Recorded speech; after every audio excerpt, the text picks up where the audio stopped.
რა თქმა უნდა, ერთად ვიყავით ყველა, ერთად მივიღეთ ყველა მის გადაწყვეტილება და რაც თავარია, აქ ჩვენზე არ არის საკითხი, რაც თავარია ის მიზეზი, ის მიზანი, რის გამოც ძალიან მნიშვნელოვანი იყო, რომ ასეთი გადამწყვეტი ნაბიჯი გადაგვედგა პრაქტიკულად მიღწეული ვერ იქნება, სანამ სისტემას არ დავანგრევთ, მაგრამ ბრძოლის სტარტი არის ძალიან მნიშვნელოვანი, ამიტომ ეხლა ნამდვილად არის აქტიური მოქმედებების ფაზა და შეთანხმება, რომელიც მიიღწა 8 ოპოზიციური პარტიის, პროდასავლური ოპოზიციური პარტიას შორის არის საწინდარი იმისა, რომ ჩვენ ახალ ეტაპს დავიწყებთ, ერთიან ეტაპს დაუმორჩილებლობის, ნულოვანი თანამშრომლობის სისტემასთან, რაც უთხოვარად, ვერავინ იტყვის როდის, მაგრამ უთხოვარად მოიტანს სისტემის დემონტაჟს და პოლიტპატიმრების გამოშვებას. კი ბატონო, თქვენს განცხადებაში, რაც მოისმინა ახლა კიდევ ერთხელ ჩვენმა მაყურებელმა, საუბარი იყო იმაზე, რომ უარს ამბობთ ადგილობრივ არჩევნებში მონაწილეობას, ეს 8 ოპოზიციური პარტიის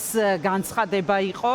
არ იმყოფებოდნენ თქვენთან ერთად ლელოს წარმომადგენლები და გახარიას პარტიის წარმომადგენლები, არ ვიცი აკლდა თუ არა კიდევ ვინმე, შემისწორეთ თუ ვცდები და ასევე გაისმა თქვენ შემდეგ, როდესაც კომენტარები გაკეთდა, გაისმა ასეთი მოწოდება, რომ რა თქმა უნდა ველოდებით ყველა პარტიას. ამ ბრიფინგის თაობაზე თუ იცოდნენ, მათ წინასწარ გააცანით თუ არა თქვენი შეხედულება, რომ აპირებდით ბრიფინგს, რომ აპირებდით დაუშვათ ასეთი განცხადების გაკეთებას, თუ არა, არ ვიცი, რას ელოდებით დღევანდელი დღის შემდეგ. ხო, პირველ რიგში, რა თქმა უნდა, არავის არ აქვს უფლება რამე დახურული შექმნას, იგივე პრეზიდენტის პლატფორმა, რომელიც სწორედ ამ პრინციპზე იყო და არის, რომ უნდა გაფართოვდეს ეს ბრძოლა და ლელოსთვის და ყველასთვის კარი არის ღია. აქ ჩვენ არ ვწყვეტავთ, ვინ იქნება ამ ბრძოლაში, ჩვენ შევთანხმდით რა პრინციპის გარშემო ვერთიანდებით და რა მოქმედებების გარშემო ვერთიანდებით. აქ არ არის ლაპარაკი რაღაცა უბრალოდ სახელის დარქმევაზე, რაღაცა ახლისთვის. აქ არის ლაპარაკი იმაზე, რომ არ თანამშრომლობა უარი ადგილობრივ თვითმმართველობის არჩევნებს და რაც თავარია აქტიური კამპანია ამ არჩევნების წინააღმდეგ პროტესტის ახალ ეტაპზე გადატანა და ჩვენ პარტნიორებთან მუშაობა არის ის პრინციპები, რომელზეც ჩვენ ერთად ვიმუშავებთ. მე მთელი გულით ვისურვებდი, რომ ლელო იყოს ამის ნაწილი და მაქვს ამის იმედი, რა თქმა უნდა, კომუნიკაცია მათ შორის დღეს ადვოკატის საშუალებით ჩემ პოზიციაზე, გარდა იმისა, რასაც მე სატელევიზიოდ, რა თქმა უნდა, საუბრობდი და მათ დაკავებამდე მათ ვეუბნებოდი ჩემ პოზიციაზე, ყველაფერი მათ შეუთვალეთ. მე არაფერი გვიანი არ არის, მე იმედი მაქვს, რომ ლელოც, არის გახარიას თუ გადაწყვეტს, ყველა შემოუერთდება ამ ბრძოლის გზას, იმიტომ რომ ეს არის სახალხო მოთხოვნაც და ეს არის სისტემის დემონტაჟის აუცილებელი გზა. კი, ასევე თქვენ ასეთი რამ თქვით, ვნახოთ როგორ განვითარდება პრინციპში მოვლენები, ლელოს გადაწყვეტილება ამ დრომდე საბოლოო ცნობილი არ არის და მე რასაც გისმენდით აი ამ დღეების განმავლობაში და გუშინდელი თქვენი განცხადებაც, რომელიც სოციალურ ქსელში გაავრცელეთ, მეტყველებდა იმაზე, რომ მკაფიობას ითხოვთ გადაწყვეტილებებთან დაკავშირებით, ელოდებით უпроსწორედ, ეხლა ითხოვთ ცოტა ისეთი სიტყვა, ელოდებით ამ მკაფიობას.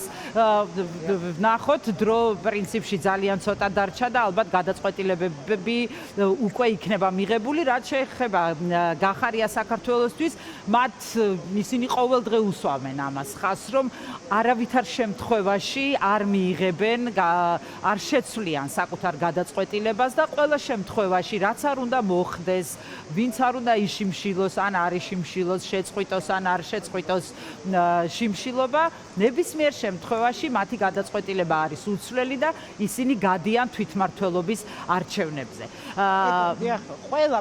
დიახ, მე უბრალოდ კითხვის დასმაც მინდოდა აქვე, რამდენად, არ ვიცი, რამდენად დამაზიანებელი შეიძლება იყოს პროცესისთვის, თუ თუნდაც მარტო გახარიას პარტია გავა, არ ვიცი ჯერ როგორი იქნება ლელოს გადაწყვეტილება და ამიტომ ეს ნიშნავს, რომ ერთობა შედგა, ერთობა, რომელზეც საუბრობდა გუშინ სალომე ზურაბიშვილი აქციაზე, დღევანდელი დღე იყო ამ ერთობის დემონსტრირება?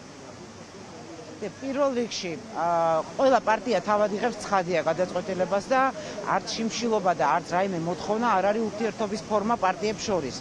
ჩემი შიმშილობა იყო გამიზნული იმაზე, რომ საზოგადოებას გაეგო, რომ ჩვენ გარდა ჩვენი ცალკეული განცხადებებისა, ცალკეული კამათისა, გვაქვს და კამათი შეიძლება გავაგრძელოთ, გვაქვს საერთო ბრძოლის სტრატეგია და დიახ დღეს 8 პროდასავლური ოპოზიციური პარტიამ საზოგადოებას გააცნო ეს ბრძოლის საერთო სტრატეგია.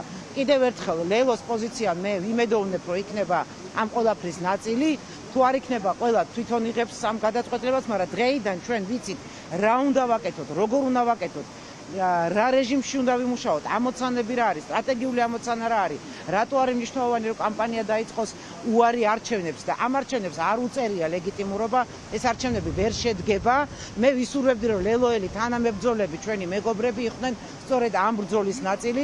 განარჩენი ცხადია, ყველა გადაწყვეტილებას იღებს თავად და პასუხისგებლობას ამ გადაწყვეტილებას და საბოლოო ჯამში საზოგადოება აფასებს, რომელი გადაწყვეტილება არის უფრო სწორი, მაგრამ ფაქტია, რომ ოპოზიციური სპექტრი შეთანხმებულია ამ ართანამშრომლობის ძალიან მნიშვნელოვან ფორმულაზე. მე მაინც კიდევ ერთხელ დავაზუსტებ, ელენე, კი კითხეთ ამის თაობაზე, მაგრამ აი ამ დღევანდელი განცხადების, დღევანდელი ასეთი დიდი ერთობის დემონსტრირების შემდეგ და იმ კომუნიკაციის შემდეგ, რომელზეც თქვენ თქვით, რომ გქონდათ ლელოს წარმომადგენლებთანაც და გააქვთ მათთან ყოველდღიური ურთიერთობა და კავშირი, რა მოლოდინი გაქვთ? შემოუერთდებიან ისინი ბოიკოტის რეჟიმს თუ დარჩებიან ან გადაწყვეტენ რომ მაინც გავიდნენ არჩევნებზე?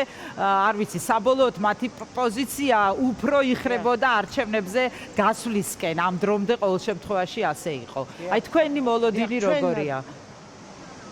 დიახ, პირველ რიგში ეს არ არის უბრალოდ ბოიკოტის რეჟიმი და ეს რა თქმა უნდა მომდევნო ჩვენ ამაზე ვისაუბრებთ და ძალიან ბევრს ვისაუბრებთ და მოქმედებით უნდა ვაჩვენოთ, მაგრამ უბრალოდ ხაზგასმა მინდა რომ ეს არის აქტიური მოქმედების ფაზა, რომლის ნაწილია უარი არჩევნებს, მაგრამ ადგილობრივ არჩევნებს.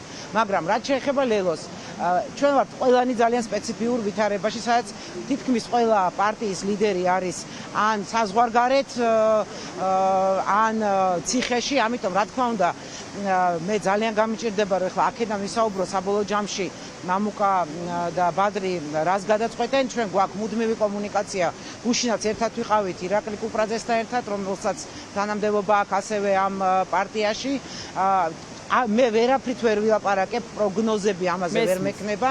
ჩემი სურვილია რომ რაც მეტი სიცხადე იქნება ნებისმიერი, მათ შორის საზოგადოებრივი ჯგუფისგან, იმიტომ რომ ეს არის ერთი პოლიტიკური პარტიების პასუხისგებლობა, რაც ჩვენ დღეს ჩვენ თავზე ავიღეთ. მეორეა, რომ ამის გარშემო უნდა იყოს დიდი საერთო სახალხო ეროვნული მოძრაობა, რომელზეც ასევე მზაობა ერთობის მნიშვნელობაზე ილაპარაკა პრეზიდენტმა და აქ ამ შეძახილებში რაც აქ იყო, ეს არის საზოგადოებრივი დაკვეთა. ამიტომ მე იმედი მაქვს, რომ რაც მეტი ჯგუფი, რაც მეტი პარტია შემოუერთდება, ვით უფრო ეფექტური და ძლიერი იქნება ეს პროცესი. ხო, ანუ არა მარტო პოლიტიკურ პარტიებს ელოდებით, დაუშვათ ეს ერთობა შეიძლება იყოს საზოგადოებრივი ჯგუფების ერთობასაც, ინდივიდუალური ადამიანებიც, თუ აი რა როგორ ხედავთ? ეს კონკრეტული პოლიტიკურ პარტიებს აქვს, პროდასავლურ პოლიტიკურ პარტიებს აქვს, რა თქმა უნდა, თავისი ფუნქცია და ჩვენი საგარეო თუ შიდა გარკვეული მოქმედებები პოლიტიკური პარტიების თავისი როლი აქვს ამას, მაგრამ შეუძლებელია რომ ეს იყოს მხოლოდ პოლიტიკური პარტიების ბრძოლა, ამიტომ აქ რა თქმა უნდა იქნება ისეთი ფორმები, რომელშიც ჩვენ ვითანამშრომლებთ ყველასთან. მე ასევე მინდა ვთქვა, აქ არ იქნება არანაირი პარალელური რეჟიმი. ჩვენ გვაქვს პლატფორმა პრეზიდენტის ჯერ ერთი, მეორე, აქ არის ლაპარაკი რამე ახალი სტრუქტურის შექმნაზე კი არა. აქ არის ლაპარაკი შეჯერებაზე, როგორ უნდა ვიბრძოლოთ ამ რეჟიმთან. ამიტომ რა თქმა უნდა ამ ბრძოლაში განუყოფელი ნაწილი არის უამრავი საზოგადოებრივი ჯგუფი და მათთან ურთიერთობის ფორმებს ჩვენ აუცილებლად შევათანხმებთ უახლოეს დღეებში. სალომე ზურაბიშვილი ახსენეთ, სალომე ზურაბიშვილის გამოსვლამ გუშინ სხვათა შორის არაერთგვაროვანი ემოციები და შეფასებები გამოიწვია საზოგადოებაშიც და პოლიტიკურ სპექტრშიც. აი თქვენ შემდეგ ანი წითლიძე ჩამერთვება ნაციონალური მოძრაობის წარმომადგენელი, მისგან და სოციალურ ქსელში ის აკრიტიკებდა სალომე ზურაბიშვილს და არა მარტო ის.